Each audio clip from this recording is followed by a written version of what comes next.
El día de hoy vamos a hablar de forma introductoria acerca de los esteroides anabólicos androgénicos. Bien. Este va a ser el contenido de la charla. Iniciando, no sé si ahí hay una cosita que se está viendo en la pantalla. Creo que ya lo puedo quitar. Listo. Bueno, entonces tenemos que la testosterona es una hormona sexual del grupo androgénico que se va a sintetizar principalmente en los tejidos reproductivos. En general, su función va a ser, como se menciona en la gráfica que vemos a la derecha, va a actuar a nivel del músculo, va a incrementar su fuerza, su potencia y también la masa muscular.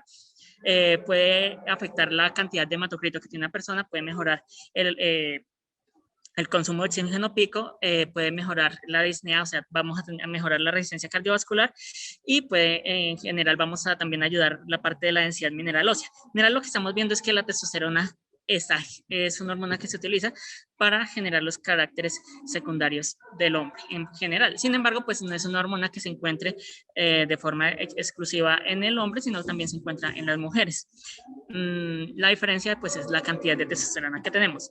Cuanto a su regulación, entonces tenemos que el hipotálamo va a generar la GnRH, la hormona de liberación de gonadotropina, que va a ir a estimular la hipófisis. Esta, a través de la hormona luteinizante, va a ir a generar un estímulo a nivel de las células de Leydig a nivel testicular. Y a partir de este es que se va a generar la testosterona. También vamos a ver que la hipófisis puede generar la hormona folículo estimulante, que va a hacer un estímulo a nivel del túbulo seminífero. Y aquí vamos a ver otro mecanismo de regulación. Pero entonces, inicialmente, la mayor cantidad de testosterona que se va a generar en el hombre va a ser a nivel de testicular a través de este mecanismo de las células de Leydig. Cuando tenemos niveles muy altos de testosterona, lo que va a haber es un feedback negativo y esto va a ser un aviso hacia el hipotálamo para inhibir la estimulación a partir de la GnRH. Es decir, el hipotálamo detecta estas cantidades de testosterona y elevadas y va a inhibir la GnRH. También hay otra situación y es que la testosterona, si hay una gran cantidad por acción de la aromatasa, va a convertirse en estradiol, que eso va a ser los niveles altos de estradiol pues van a ser un estímulo negativo, un feedback negativo a nivel de la hipófisis. Entonces, de esta manera, pues también vamos a inhibir la acción de la misma para que el testículo no esté produciendo más testosterona de lo que normalmente produciría. Ahora bien, a nivel de los túbulos seminíferos, pues vamos a tener que se van a generar, gracias a la acción de las hormonas, los espermatozoides. Sin embargo, también se puede generar, dependiendo de los niveles, inhibina o activina. La inhibina pues va a inhibir a nivel hipofisiario la secreción de la LH y la FSH, y la activina, por el contrario, si los niveles son muy bajos, pues la va a estimular. Bien. Bueno, entonces, ¿qué ocurre con los esteroides anabólicos androgénicos? Entonces, en general, lo que estamos viendo es que el nombre de los mismos viene dado por su composición química y su acción. Estamos viendo que está generando las características androgénicas, es decir, lo que denominaríamos como características masculinas, y pues tienen su acción anabolizante. Fueron sintetizados en 1930 por primera vez, fueron aproximadamente 15 miligramos fue lo que se pudo obtener por primera vez, y en 1935 ya se pudieron sintetizar nuevas formas de esteroides en mayor cantidad de forma sintética, valga la redundancia. Ahora bien, ¿qué ocurre con esto? Para esta primera década de 1930 se intentó utilizar la testosterona en fines investigativos. Esto con el fin de, por ejemplo, digamos, utilizarlo para el manejo de la depresión y ver que, digamos, cómo podría ayudar a los pacientes enfermos, catequéticos, etcétera. Sin embargo, a partir de 1940, viendo que se estaban viendo resultados en la adquisición de masa muscular, de las capacidades y de las aptitudes físicas de las personas a las que se les hacía este tipo de intervención, se decidió utilizarlo a nivel competitivo, a nivel deportivo.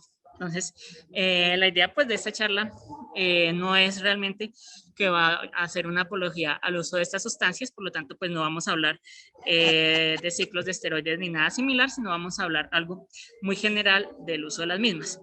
¿Qué ocurre con esto? Entonces, teniendo en cuenta que se utilizó a nivel competitivo, pues estaba dando ciertas ventajas físicas frente a otros competidores que no utilizaran esta misma sustancia. lo cual iría, pues, digamos, dentro de nuestro contexto cultural actual, pues iría en contra de las reglas del juego limpio. Sin embargo, la otra situación que ocurre es que niveles suprafisiológicos de testosterona en seres humanos, bien sea hombres o mujeres, también van a traer diferentes efectos adversos que, digamos, serían la principal preocupación en lo cual, para la utilización de los mismos en deportistas, sobre todo en alto rendimiento, en el cual uno de los intereses principales es buscar la victoria. Entonces, ahí lo que, por estas razones que se utilizaron, se han determinado diferentes metodologías para poder detectar el uso de este tipo de sustancias. Sin embargo, es una lucha realmente difícil, dado que, digamos, los picos, la presencia de las mismas en sangre puede variar bastante. Y pues digamos que el costo de las pruebas para realizar la detección de la utilización de estas sustancias pues es relativamente elevado, por lo cual no se puede hacer un control periódico constante a todos los atletas. Entonces digamos que encontramos esta dificultad.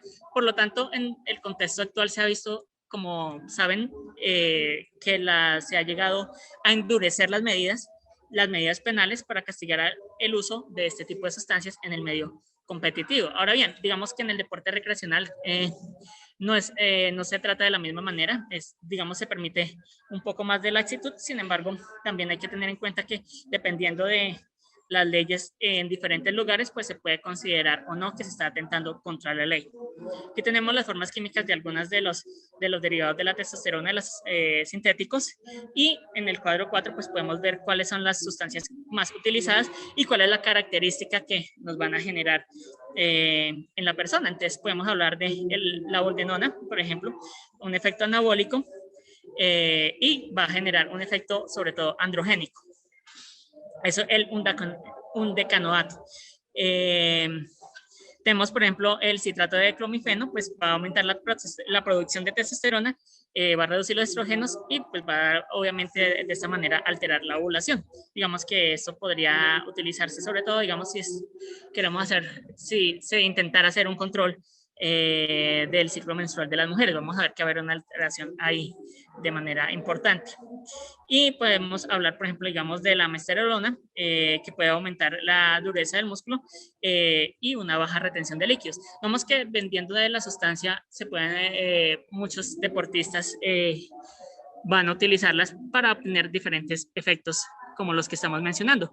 Por lo tanto, es la razón por la cual vemos que muy comúnmente se están viendo su utilización es en el área de fitness, en la competición de, por ejemplo, los hombres más fuertes del mundo o en las competiciones eh, eh, que ya son más de la parte estética.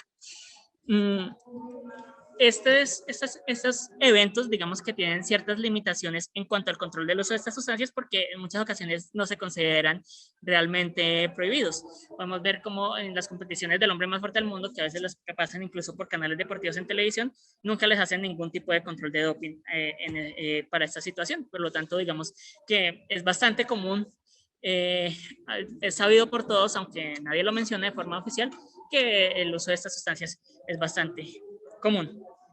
¿Listo?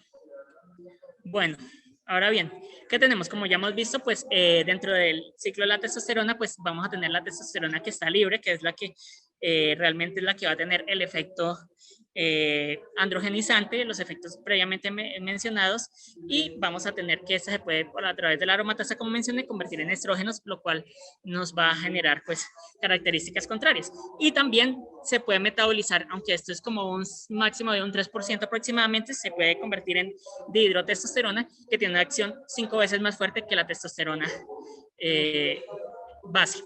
¿Listo? Los efectos adversos en general van a ocurrir cuando sean dosis supraterapéuticas. ¿A qué nos referimos dosis supraterapéuticas? Dosis que vayan a elevar los niveles de testosterona normal del individuo por encima de los rangos normales, que se debería explicar. También vamos a ver, entonces, por ejemplo, algunos de los efectos que podemos encontrar ahí es que puede hacer alteraciones a nivel de la fracción de eyección del ventrículo izquierdo y puede generar un incremento de las plaquetas. Los que estamos viendo en las imágenes es los esteroides más utilizados, tanto a nivel oral como los inyectables. Por ejemplo, digamos, a nivel inyectable se utiliza bastante la nandrolona, el ciprionato de testosterona y ocasionalmente la boldenona. aunque esta se utiliza sobre todo a nivel de la utilización en la parte de veterinaria, y digamos que posiblemente esta sea una de las razones de su uso tan extendido en seres humanos, aunque pues puede ser bastante peligroso, dado que es de relativamente de fácil consecución. ¿Listo? A nivel oral, pues podemos encontrar la oxandrolona, oximetalona o el astanolol. Aquí tenemos los esteroides según el tiempo en el que fueron sintetizados. No vamos a hacer mucho énfasis en esta parte. La gráfica se explica por sí misma. Bueno, ¿qué efectos secundarios vamos a encontrar? Entonces, cuando hablamos de que estamos utilizando dosis supraterapéuticas, es decir, estamos llevando a que los niveles de testosterona libres o niveles de testosterona total, que hay que tener en cuenta esa diferenciación, realmente lo que nos interesa es sobre todo los niveles de testosterona libre, están por encima del rango usual, vamos a llevar a qué? A que, como vemos, se presente mucho nivel de testosterona y esto va a ser un feedback negativo que puede que active la aromatasa y lo vaya a convertir en estrógenos, o puede generar la aparición de otras complicaciones y otros cambios metabólicos que vamos a mencionar ahorita. Uno de los principales es que entonces niveles supraterapéuticos de testosterona nos va a generar un hipogonadismo hipogonadotrófico. ¿Listo? En las mujeres puede generar clitoromegalia y, como vemos, pues también alteraciones menstruales. Podemos ver la generación de ginecomastia, se puede alterar la generación y la calidad de los espermatozoides, y también estas alteraciones en la cantidad de testosterona total, como vemos, un hipogonadismo hipogonadotrófico. En la persona que está utilizando la testosterona, si se le retira esta suplementación, va a permanecer con esta condición por al menos hasta 16 semanas. Acá tenemos otra imagen que se explica por sí sola. Entonces tenemos principales efectos biológicos que se utilizan utilizando diferentes sustancias de dopaje, pero lo que nos interesan son los esteroides. Y pues como vemos, algo que ya habíamos mencionado, mejorar masa muscular, disminuir el porcentaje de graso, mejorar la resistencia a la densidad ósea, y pues vamos a mejorar ciertas condiciones cardiovasculares, resistencia cardiovascular, aumentando la cantidad de glóbulos rojos, la percepción del esfuerzo, etc. Ahora bien, ¿cuáles van a ser los efectos adversos? Pues además de los ya mencionados, podemos ver alteraciones en la piel como el acné, este acné que posiblemente pueda llevarnos a ulceraciones y sobreinfección, cierre prematuro de la epífisis, en caso de que se esté administrando en menores de edad, en personas que aún no han terminado su desarrollo. Vamos a ver hipertricosis, puede generar cálculos renales, disfunciones hepáticas, un desequilibrio electrolítico, etc. Pero también hay que tener algo más en cuenta, y es que estas sustancias no solamente generan efectos a nivel físico, sino también a nivel mental.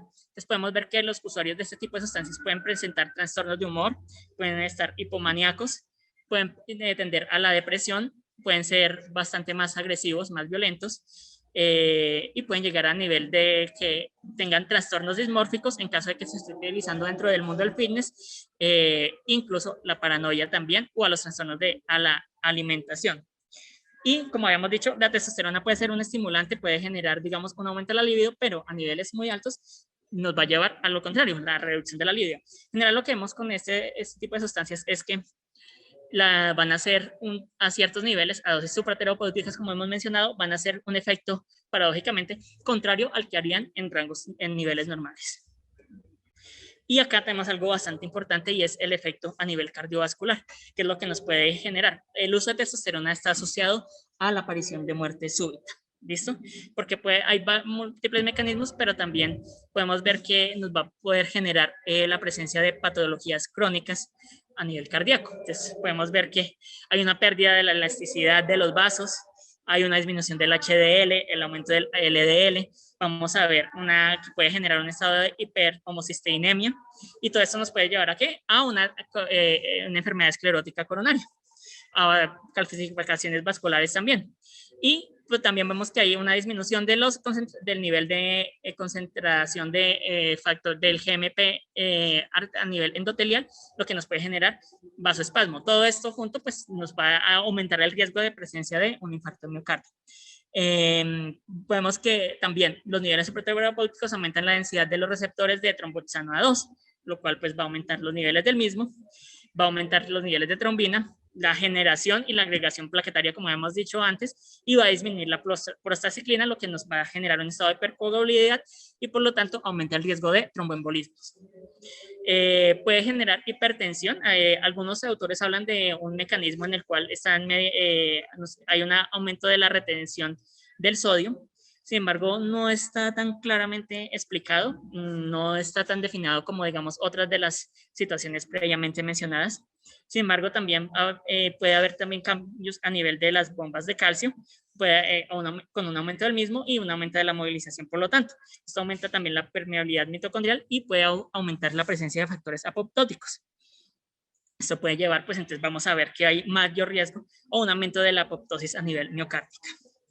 Respecto a la hipertrofia cardíaca, entonces, como vemos, hay una hiperestimulación que puede llevar a un aumento de la síntesis proteica a nivel de los ventricular, y también va a haber un aumento de los niveles de colágeno y de los fibroblastos a nivel miocárdico. Entonces, es lo que, digamos, se considera que es lo que genera que haya un aumento de la hipertrofia cardíaca y, como vemos, pues vaya a generar alteraciones en la fracción de eyección del ventrículo izquierdo, como habíamos visto antes. Y teniendo todo esto en cuenta, además de considerar que hay alteraciones a nivel de neurotransmisiones, de los niveles de catecolamina, pues toda esta situación nos puede generar también arritmias cardíacas y posiblemente sumado sean las causas que nos generen una muerte súbita en este tipo de usuarios de estos medicamentos.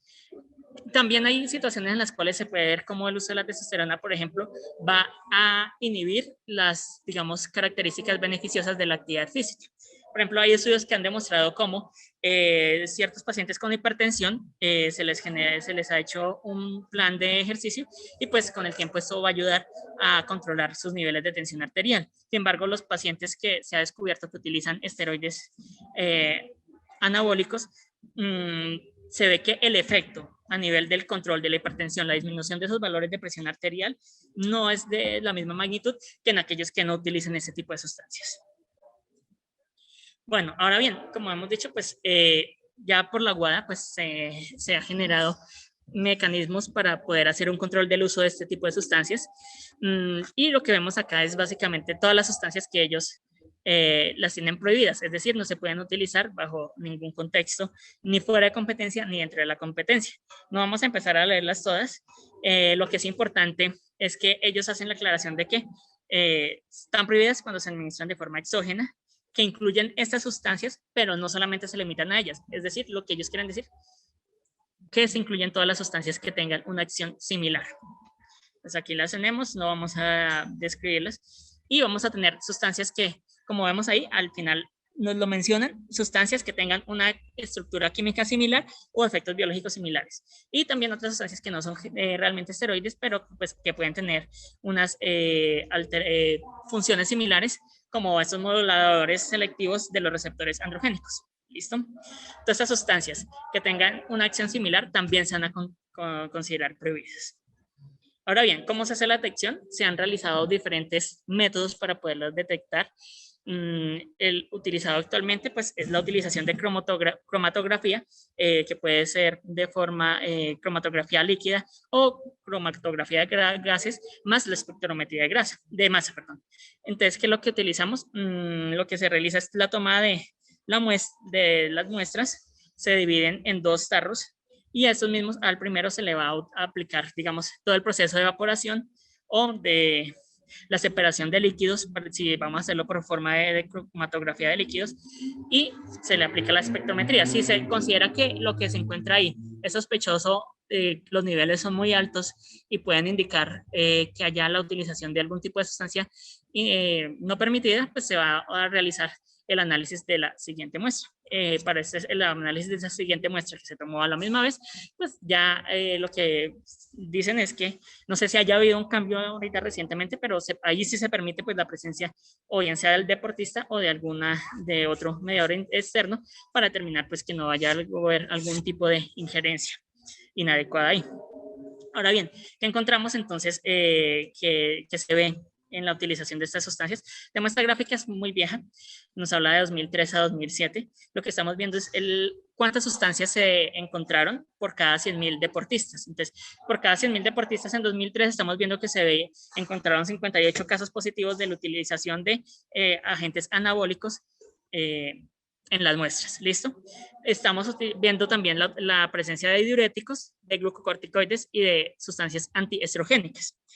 Los diuréticos en algunos deportes, sobre todo en aquellos que son se necesita hacer una baja de la masa corporal total, deportes en los que hay categorías de peso, se utilizan, pues se consideran dopaje por esa razón, pero además porque estos diuréticos lo que van a hacer es ayudar a que se disminuyan los niveles en la muestra de la utilización de otras sustancias, por eso se les considera sustancias de enmascaramiento, agentes de enmascaramiento. Entonces, si utilizamos diurético, pues se va a excretar más fácilmente los niveles de las otras sustancias y pues es más fácil que pasen desapercibidas. Entonces, por eso también se consideran sustancias de dopaje. Hemos visto, como podemos ver, pues durante esa década hubo un aumento de la presencia, de la detección de casos positivos. Bueno, algunos tiempos de detección de estas sustancias, entonces podemos ver que varían mucho, no vamos a tampoco a ponernos a leer toda la diapositiva, pero vemos cómo pueden, algunos como la androlona, pueden estar presentes, se pueden detectar durante 18 meses, pero hay otras como el undaconato de testosterona que va a estar presente por una semana. Incluso el clenbuterol nos va a dar para 4 días. Ahora bien, hay que tener en cuenta que pueden que sean tiempos, entre comillas, cortos, pero en algunas sustancias, pero realmente pues la acción posiblemente no vaya a ser tan útil si lo estamos considerando a largo plazo. Es por ello que se han generado diferentes formas de la utilización de este tipo de sustancias y lo que se utiliza es una combinación de las mismas junto con algunas sustancias que inhiban los efectos secundarios previamente descritos para pues poder tener mejores capacidades físicas. Es por esa misma razón que es muy difícil, digamos, lograr un control de las sustancias de dopaje. Digamos, esos tiempos pueden hacer que una persona que utilice la sustancia pues pueda aparecer, si está fuera de la ventana, negativo para la prueba de dopaje. ¿Listo? Entonces, como conclusiones, ya igual vamos terminando el tiempo de la presentación. Entonces, tenemos los esteroides, son sustancias que pueden permitir mejoras en las capacidades deportistas, sin embargo, también pueden tener graves efectos en la salud. Son sustancias que afectan múltiples sistemas orgánicos. Existen contextos clínicos en los que está justificado su uso, pero esto es asociado a condiciones clínicas en las cuales se presenta un déficit de testosterona. Se han desarrollado diferentes métodos de detección de los esteroides anabólicos androgénicos, sin embargo, ningún método es infalible y es dependiente del contexto sociopolítico. Y actualmente se da una tendencia a endurecer los castigos no solo para el deportista, sino para también todos los posibles implicados en un caso positivo de dopaje. Y la bibliografía terminamos.